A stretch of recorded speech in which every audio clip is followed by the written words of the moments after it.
Hello नमस्कार सगळ्यांना good morning. तर आज सकाळच्या नाश्त्यासाठी बनवलं होतं मी मस्त अशी झणझणीत हिरवी मिरची आणि लाल तिखट घालून उसळ, म्हणजे साबुदाण्याची उसळ बनवली होती, साबुदाण्याची खिचडी।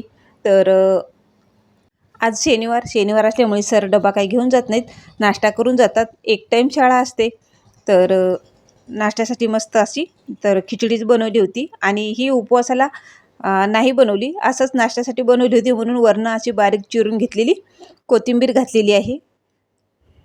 इकडं बनवलं, नाश्ता चालू आहे आणि इकडं चहा पण ठेवलेला आहे सरांसाठी। तर मस्त छान आता चहा पण तयार आहे आणि खिचडी पण तयार आहे। तर इकडं सरांना आता नाश्ता देते। तर मस्त असा झणझणीत शाबूची खिचडी बनवलेली आहे आणि त्याच्यासोबत चहा। चला तर मग आता हे नाश्ता सरांना देऊया नाश्ता करण्यासाठी।